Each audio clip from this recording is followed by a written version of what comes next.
Halo semuanya, saya Widya Priyana Tambunan. Saya dari kelas SIS 2101 jurusan Sistem Informasi. Di sini saya akan menjelaskan tentang rangkuman materi perkuliahan dari mata kuliah Arsitektur dan Organisasi Komputer. Mata kuliah ini diampu oleh Bapak Iksan Parinduri. Saya dari Universitas Budi Dharma.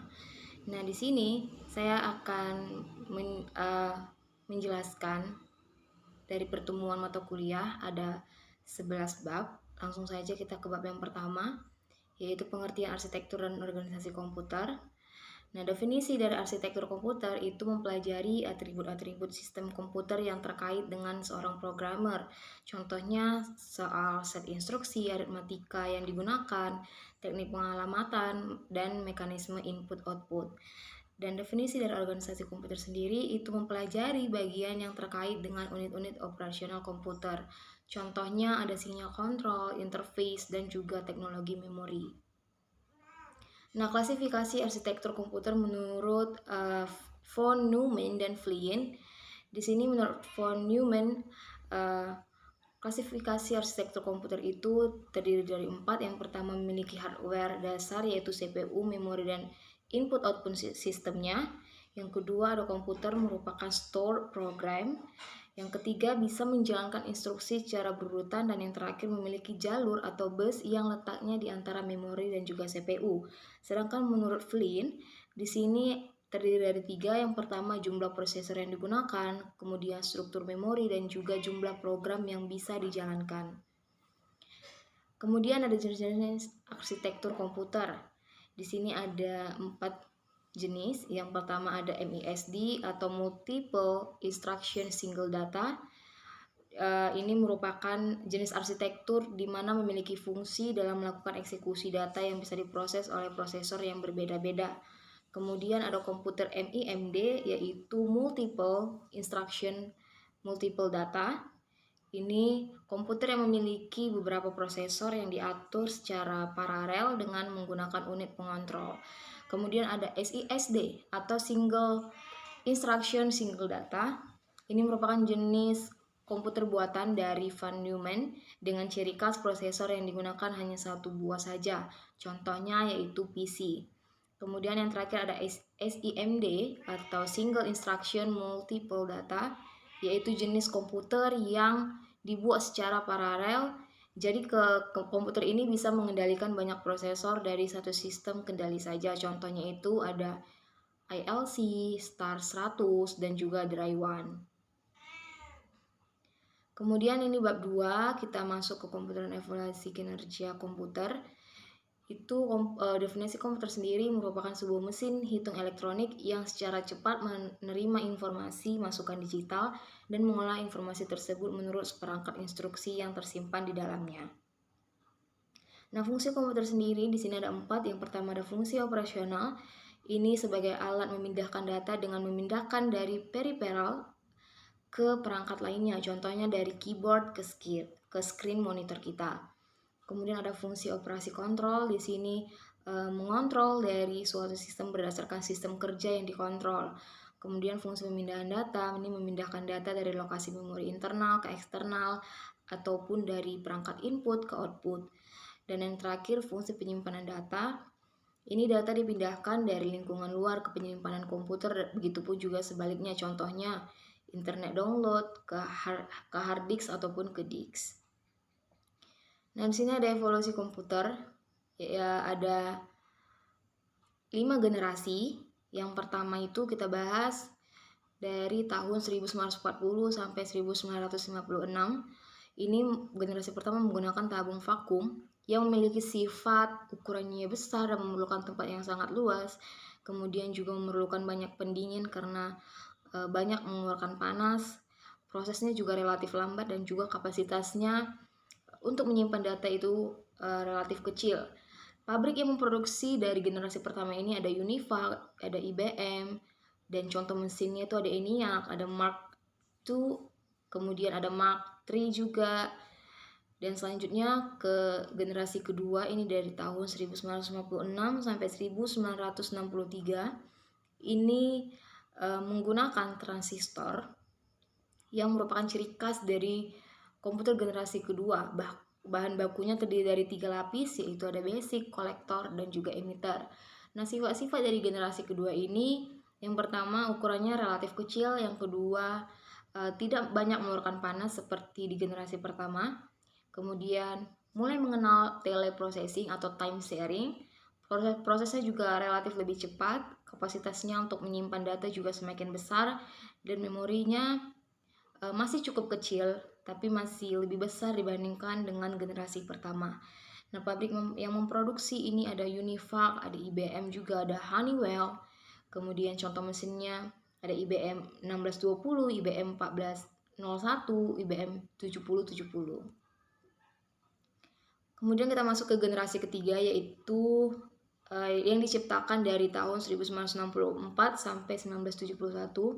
Ini pengembangannya sudah menggunakan Integrated Circuit atau IC, yang pada tahun 1958 Jack Billy menciptakan IC ini.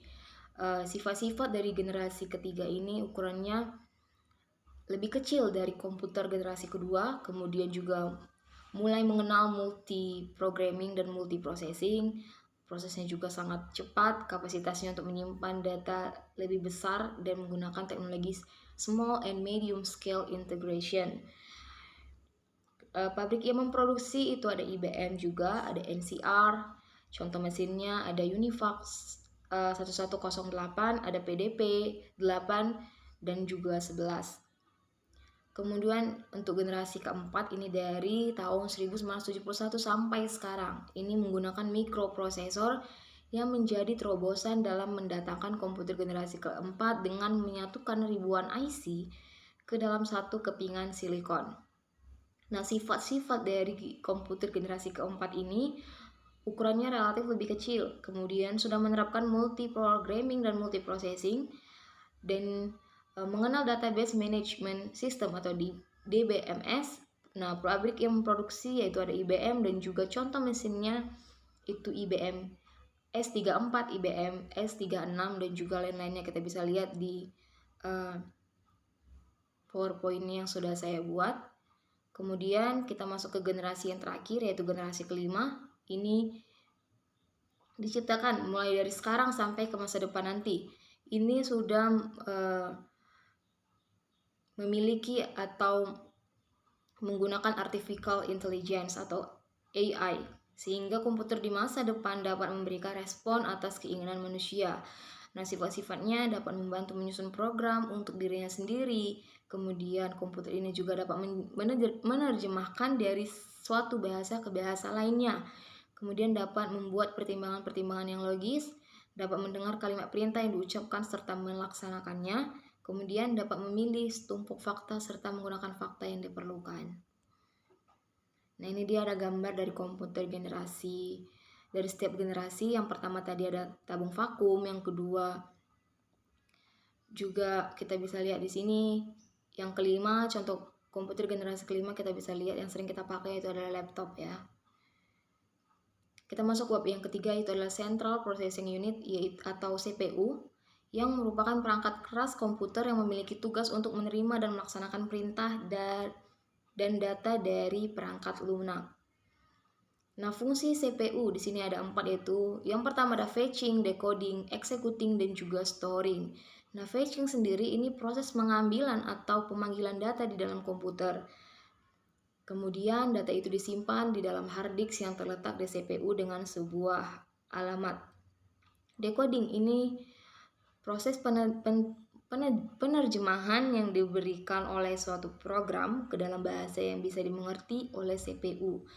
Kemudian ada executing ini ketika suatu program komputer dijalankan, maka CPU yang akan melakukan kinerjanya dengan cara mengeksekusi perintah tersebut. Kemudian yang terakhir ada storing, ini program komputer dijalankan, kemudian CPU akan melakukan kinerjanya dengan cara mengeksekusi perintah atau membaca perintah yang telah dijalankan.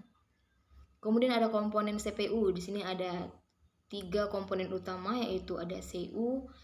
Ini merupakan pusat pengendalian komputer. CPU ini atau control unit. Control unit ini memiliki tugas sebagai pengambil berbagai data dan perintah yang diberikan kepada komputer, kemudian diproses Selain itu juga dia mengawasi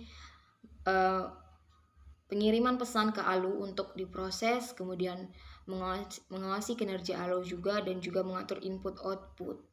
Untuk ALU ini atau Arithmetic and Logical Unit ini memiliki peran untuk melakukan operasi pada aritmatika dan logika yang telah diinstruksikan oleh unit kontrol. Kemudian ada register, itu ini sama dengan otak komputer. Dengan adanya register juga CPU bisa diibaratkan sebagai otak yang terdiri dari banyak ingatan-ingatan. Kemudian jenis-jenis CPU di sini ada Intel processor, ada AMD atau Advanced Microprocessor, ada ARM processor, ada Apple processor. Nah, bab 4, kita masuk ke bab 4, ini ada memori. Memori sendiri merupakan bagian dari komputer tempat program dan data-data disimpan. Tanpa sebuah memori, sebuah tempat untuk mendapatkan informasi guna dibaca dan ditulis oleh prosesor, maka tidak akan ada komputer digital dengan sistem penyimpanan program. Fungsi memori di sini ada 3. Yang pertama itu untuk menyimpan data dari piranti masukan sampai data dikirimkan ke ALU untuk diproses lebih lanjut. Yang kedua itu menyimpan data hasil pemrosesan ALU. Kemudian yang terakhir menampung instruksi atau program dari piranti masukan ataupun dari piranti pengingat sekunder. Di sini ada 2 memori utama sebetulnya, yaitu memori internal dan juga memori eksternal. Memori internal sendiri merupakan tempat untuk menyimpan data yang bersifat sementara dan dapat diakses oleh prosesor secara langsung. Contohnya seperti kita sedang menjalankan sebuah program seperti Microsoft Word, game, command prompt, dan program lainnya. Kemudian sementara itu memori eksternal merupakan memori yang bersifat statis di mana data yang kamu simpan tidak akan hilang meskipun komputer telah dimatikan atau di restart. Metode akses komputer di sini juga ada 4. Yang pertama itu ada sequential access, ada random access, kemudian ada direct access, ada associative access. Untuk sequential access, di sini memori diorganisasikan menjadi unit-unit data yang disebut record. Akses harus dibuat dalam bentuk urutan linear yang spesifik. Kemudian ada random access, di sini setiap lokasi bisa dipilih secara acak dan diakses serta diberi alamat secara langsung. Untuk direct access sendiri ini menggunakan mekanisme baca ataupun tulis, tetapi setiap record dan block memiliki alamat yang khas berdasarkan lokasi fisiknya.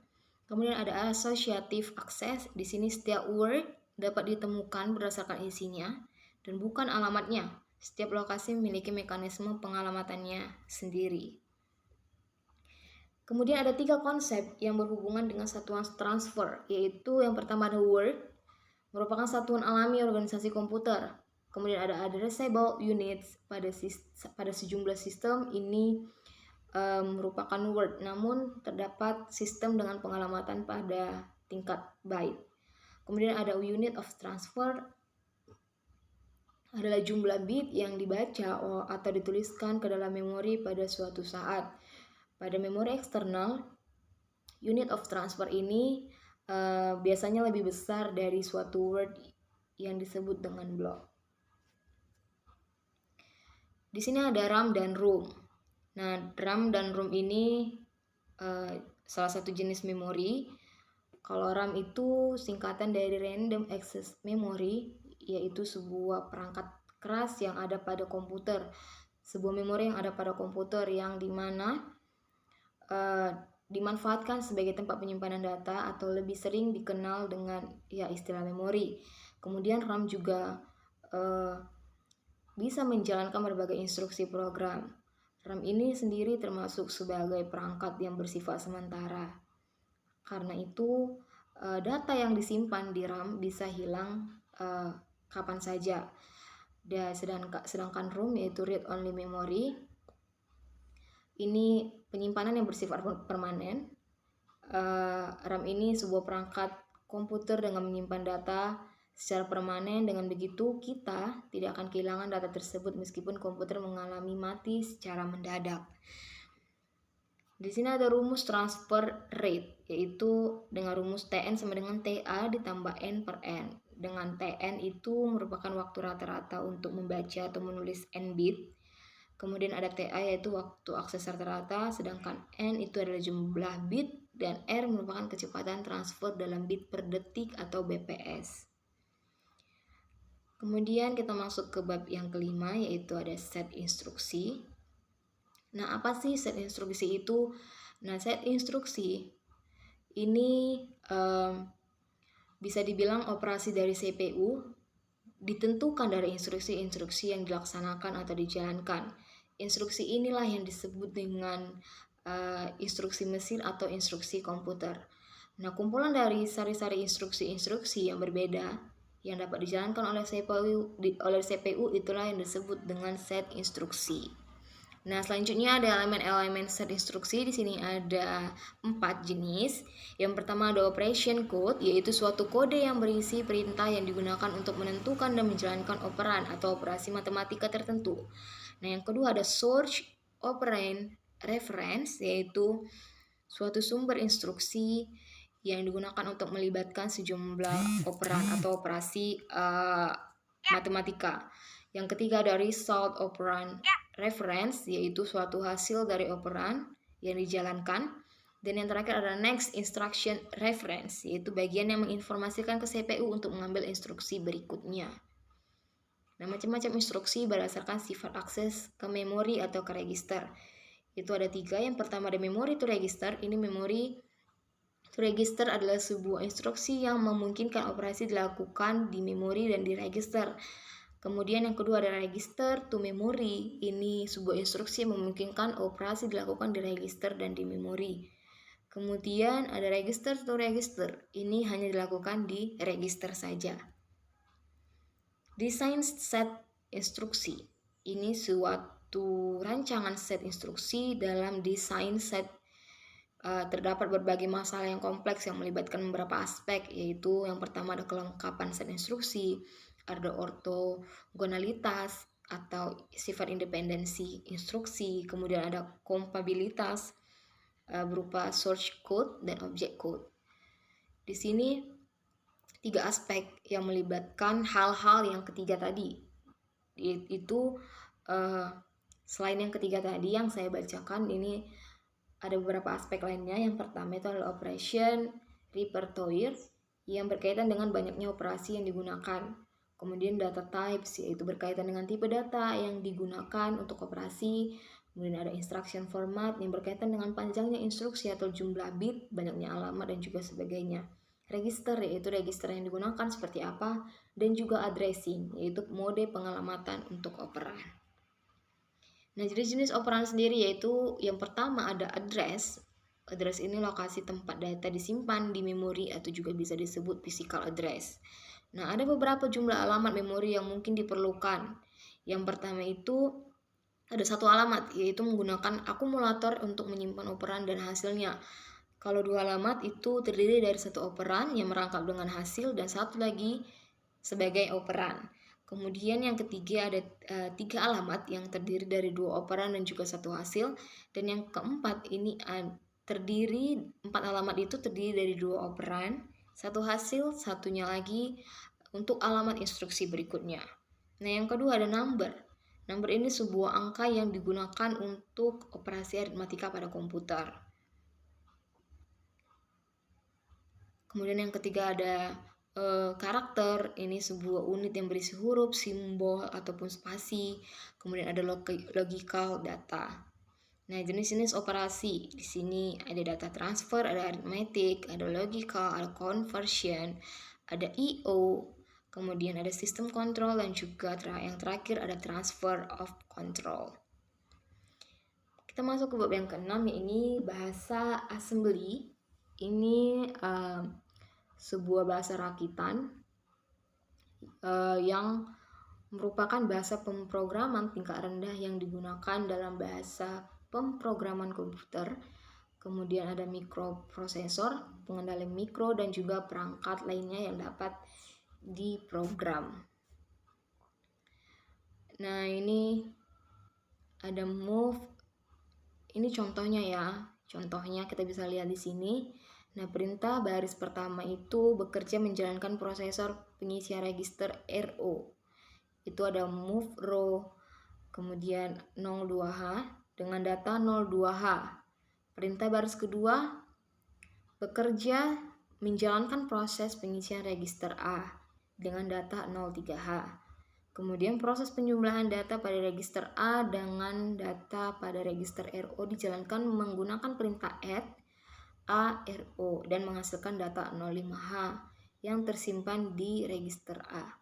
Nah, bahasa assembly sendiri memiliki 4 macam register, yaitu register 8 bit, ada 16 bit, ada 32 bit, dan juga 64 bit. Register AX di sini. Register AX ini digunakan pada operasi aritmatika. Kemudian register BX digunakan untuk mengindeks alamat di memori. Register CX juga digunakan untuk melakukan operasi loop atau perulangan dan juga operasi dan register DX digunakan sebagai sisa pada operasi pembagian. Nah, ini contoh dari instruksi-instruksi bahasa assembly x86. Kita bisa perhatikan di layar PowerPoint saya, yang contohnya itu ada move, ini untuk memindahkan value, add untuk menambahkan bilangan, sub atau subtract untuk mengurangi bilangan, mul atau multiply untuk mengalihkan bilangan, dan seterusnya. Kita bisa perhatikan di PowerPoint saya. Nah, apa sih manfaat bahasa assembly sendiri? Nah, di sini kita bisa lihat beberapa manfaat dari bahasa assembly. Yang pertama itu membuat seseorang menjadi lebih paham cara OS, prosesor, dan BIOS saling bekerja sama. Kemudian seseorang dapat lebih mengetahui proses instruksi data dan cara prosesor menjalankan instruksi, dan juga menyederhanakan tugas kompleks perangkat keras. Ini contoh program bahasa assembly yang dijalankan di emulator. Kita masuk ke bab yang 7, yaitu modul I/O, yaitu input output. Ini merupakan peralatan antarmuka atau interface bagi sistem bus atau switch sentral dan mengontrol satu atau lebih perangkat periferal. Nah, fungsi komunikasi dari modul I/O ini meliputi beberapa. Yang pertama itu ada command decoding, yaitu modul I/O yang menerima perintah-perintah dari CPU yang dikirimkan sebagai sinyal bagi bus control. Kemudian ada data yaitu pertukaran data antara CPU dan juga modul I/O melalui bus data. Kemudian ada status reporting, yaitu pelaporan kondisi status modul I/O maupun perangkat periferal. Dan juga ada address recognition, yaitu komponen penyusun komputer dapat dihubungi atau dipanggil, maka harus memiliki alamat yang unik, sehingga modul I/O harus mengetahui alamat periferal yang dikontrolnya.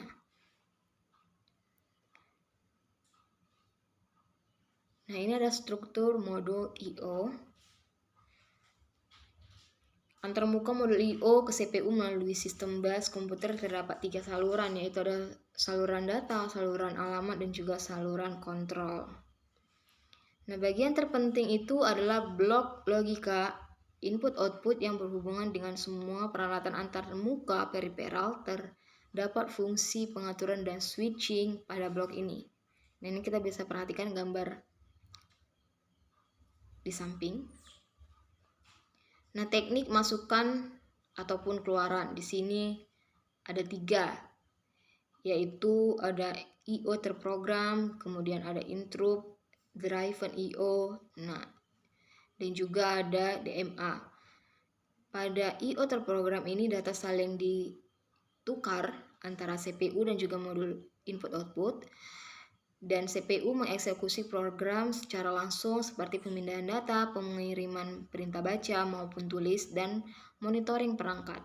Nah, kelemahan teknik ini adalah CPU akan menunggu sampai operasi input output selesai dilakukan pada modul I/O, sehingga akan membuang waktu, apalagi CPU lebih cepat proses operasinya.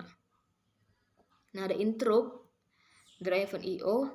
Ini memungkinkan proses tidak membuang waktu. Prosesnya CPU mengeluarkan perintah input output pada modul input output bersamaan perintah I/O dijalankan, maka CPU akan melakukan eksekusi perintah-perintah lainnya, dan setelah perintah I/O dijalankan, maka I/O akan melakukan interupsi pada CPU bahwa tugasnya telah selesai. Nah, ini teknik DMA atau Direct Memory Access. Itu CPU akan mendelegasikan kerja input output kepada DMA. CPU hanya akan terlibat pada awal proses untuk memberikan instruksi lengkap pada DMA dan akhir proses. Kemudian dalam melakukan transfer, DMA memerlukan pengambilan kontrol bus dari CPU. Maka dari itu DMA akan menggunakan bus ketika CPU tidak menggunakannya. Selanjutnya ada implementasi perintah dalam instruksi I/O. Itu ada memory map I/O dan juga isolate I/O. Dan yang terakhir ini ada dari memori, itu ada peripheral. Adalah sebuah hardware tambahan yang disambungkan ke komputer, biasanya dengan bantuan kabel ataupun sekarang sudah banyak perangkat peripheral wireless. Ini bertugas untuk membantu komputer menyelesaikan tugas yang tidak dapat dilakukan oleh hardware yang sudah terpasang di dalam casing. Ini ada selanjutnya ada bab 7, yaitu dari sistem bus. Pengertian dari sistem bus sendiri merupakan sistem di mana komponen-komponen dalam sebuah komputer terhubung dengan baik untuk mengerjakan tugasnya. Komponen di sini maksudnya seperti CPU, memori, kemudian perangkat input-output. Nah, jenis-jenis sistem bus yang ada 2, yaitu ada dedicated bus, merupakan bus yang khusus menyalurkan data tertentu saja. Jenis bus ini memiliki kelebihan kecepatannya yang tinggi, tetapi kelemahannya itu membutuhkan saluran yang banyak. Yang kedua ada multiplex bus. Ini merupakan bus yang menyalurkan data melalui informasi yang berbeda, baik itu data, alamat, dan sinyal kontrol dengan cara multiplex.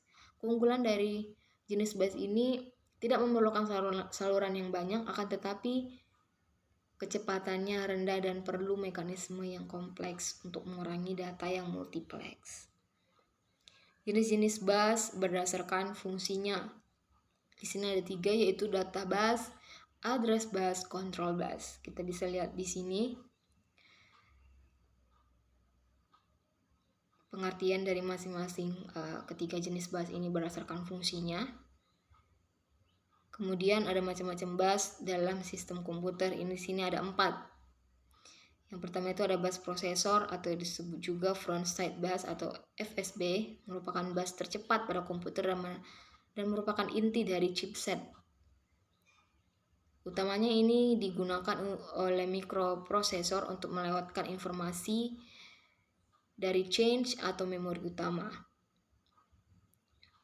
Kemudian ada bus ISA, ini bus 16 bit 8 MHz. Kecepatannya ini juga sangat rendah namun cukup ideal untuk peripheral, yang juga kecepatannya memang rendah. Kemudian yang ketiga ada bus PCI. Ini bus 32 bit yang normalnya berjalan pada 33 MHz. Komputer yang modern mendukung PCI 64 bit, 66 MHz. Dan yang terakhir ada bus AGP. Ini dengan kecepatan 32 bit yang khusus untuk kartu grafis ataupun video. Ini berjalan pada kecepatan 66 MHz ini untuk. Kemudian yang 133 MHz, ada juga yang 266 MHz, dan yang terakhir ada 533 MHz. Bab yang ke-9, kita masuk ke operasi aritmatika.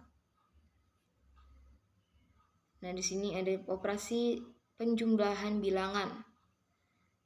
Ada operasi penjumlahan bilangan biner, oktal, juga heksadesimal. Nah, pada operasi penjumlahan ini dikenal atau dilakukan sistem carry. Ini berlaku untuk 1 ditambah 1. Ini hasilnya 10, nolnya dituliskan, dan satunya kita pakai sistem carry, yaitu disimpan. Kita bisa perhatikan operasi penjumlahannya untuk masing-masing jenis bilangan, yang itu ada biner, oktal, dan juga heksadesimal. Di sini sistem operasi pengurangan bilangan. Ini merupakan penjumlahan dua bilangan biner namun bersifat negatif. Komputer tidak mengenal tanda baca, sehingga untuk menyatakan jenis bilangan digunakan sign bit. Dalam sistem biner, tanda diganti dengan 0, sementara tanda tambah diganti dengan 0, sementara tanda negatif digantikan dengan 1. Kita bisa perhatikan di sini. Operasi pengurangan bilangan ini juga terdiri dari 2. Yang pertama itu ada komplement 1, dan yang kedua ada komplement 2.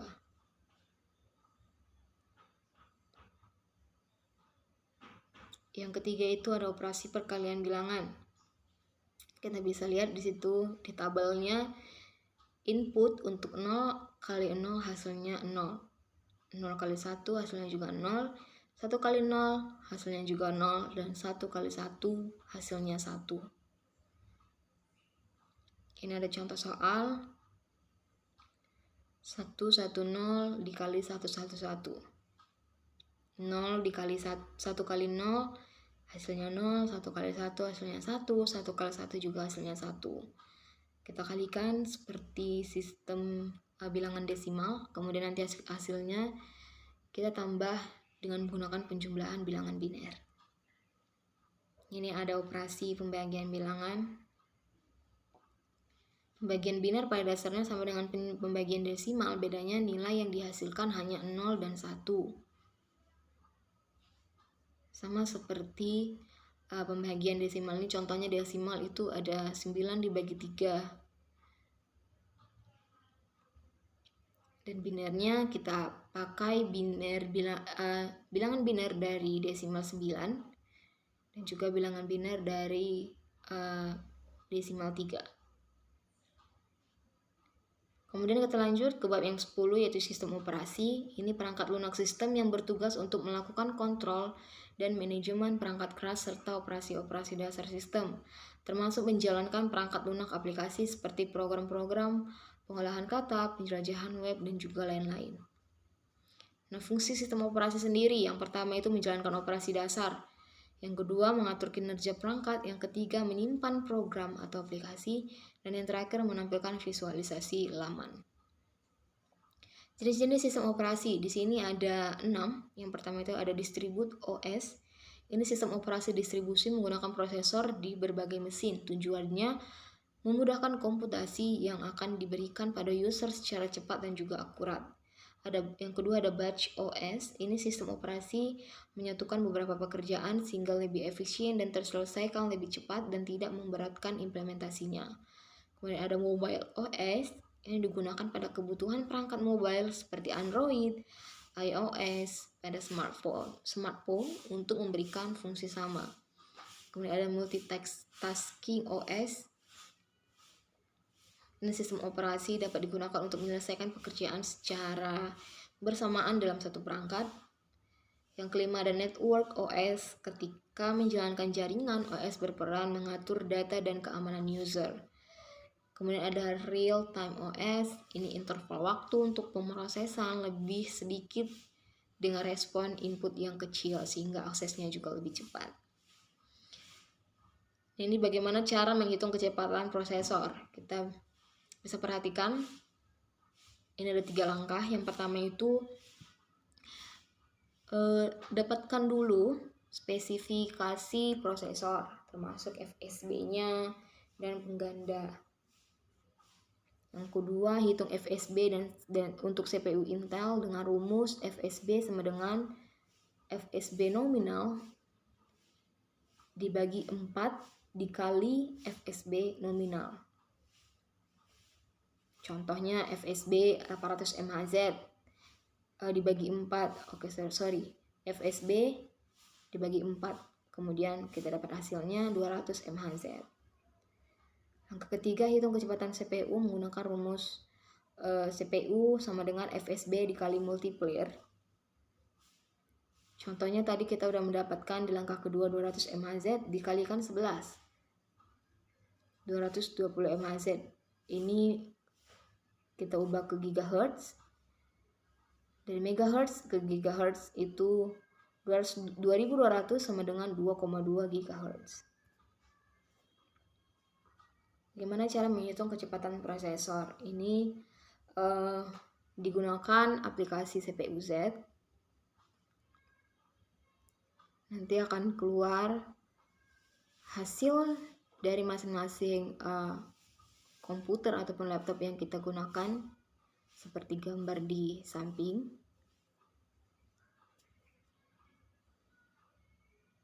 Nah, selanjutnya ini ada bandwidth. Ini pengertian bandwidth sendiri adalah kapasitas yang dapat digunakan pada kabel Ethernet agar dapat dilewati trafik paket data dengan maksimal tertentu. Atau jumlah konsumsi transfer data yang dihitung dalam satuan waktu bit per sekon atau bps. Nah, cara menghitung bandwidth ini contohnya pada DDR-PC 3200, artinya bus 400 MHz.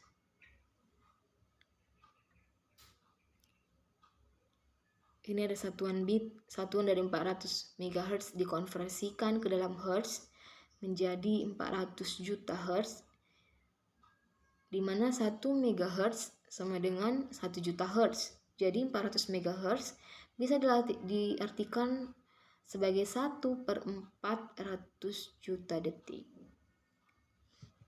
Nah, satuan 1 detik dikonversikan ke dalam nanosecond menjadi 1 miliar nanosecond. Kemudian dikalikan dikalikan bilangan 1/400 juta dikali dengan 1 miliar. Maka dapat hasilnya 2,5 nanosecond.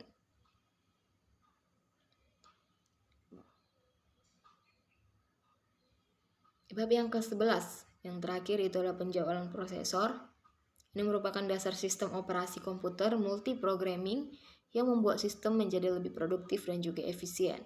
Nah, tujuan dari penjadwalan prosesor ini adalah meningkatkan kinerja sistem komputer menurut kriteria tertentu, di antaranya waiting time dan juga ada turnaround time. Konsep dasar dari penjadwalan CPU ini didasarkan pada SO yang menggunakan prinsip multiprogramming. Dengan cara mengalihkan kerja CPU untuk beberapa proses, maka CPU akan semakin produktif. Nah, pada multiprogramming selalu akan terjadi beberapa proses berjalan dalam suatu waktu. Sedangkan pada uniprogramming hal ini tidak akan terjadi karena hanya ada satu proses yang berjalan pada saat tertentu. Nah, ini ada preemptive scheduling dan juga dispatcher. Di preemptive scheduling ini ada 4 yang menjadi pertimbangan bagi penjadwalan CPU. Yang pertama itu ada pada saat proses berpindah dari keadaan running ke waiting. Kemudian pada saat proses berpindah dari keadaan running ke ready. Yang ketiga ini pada saat proses berpindah dari keadaan waiting ke ready. Dan juga yang keempat pada saat proses berhenti.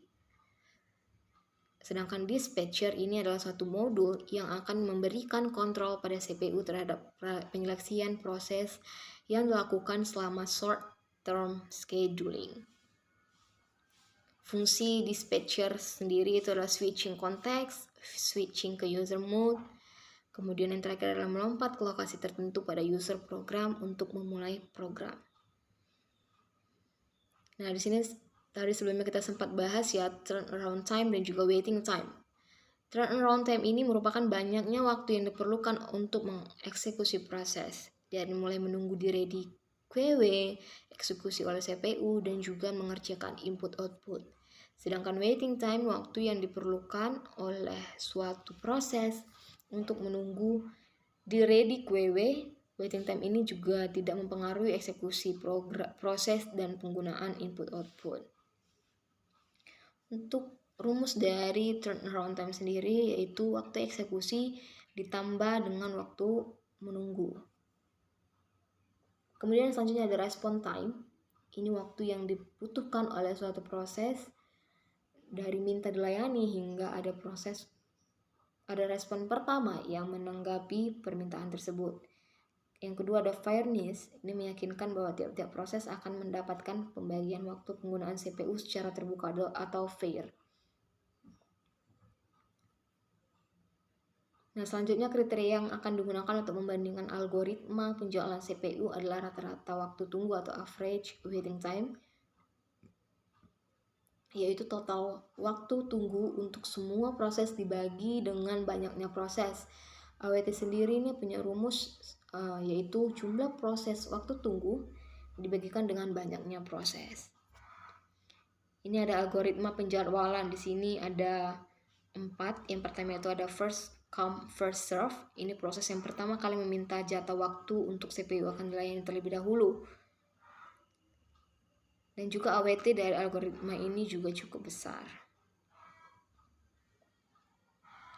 Ini bisa kita lihat contohnya. Ada 4 proses yang dijalankan, dan untuk BT-nya sendiri ini berjumlah 20 milisekon. Ini kita bisa lihat. Yang kedua ada sort job first. Ini penggabungan setiap proses panjang dari burst CPU berikutnya. Panjang tersebut digunakan untuk penjualan prosesor pada waktu terpendek. Jadi ini dilihat dari burst time terpendeknya.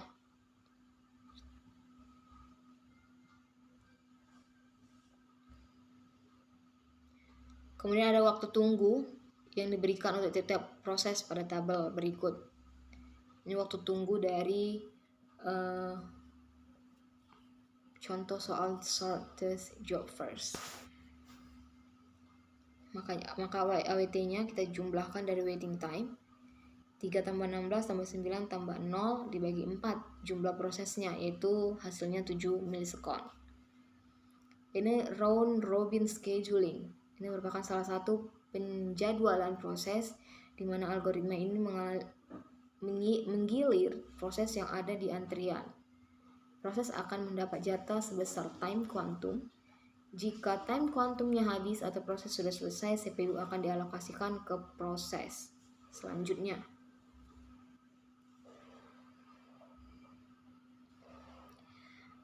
Kemudian yang terakhir itu adalah priority scheduling. Ini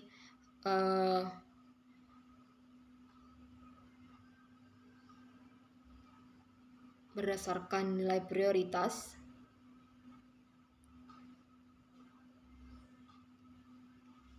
Kita bisa lihat contoh soalnya di sini. Ya. Sekian presentasi dari saya. Jika ada kesalahan, bahkan ada materi yang kurang jelas, saya mohon maaf.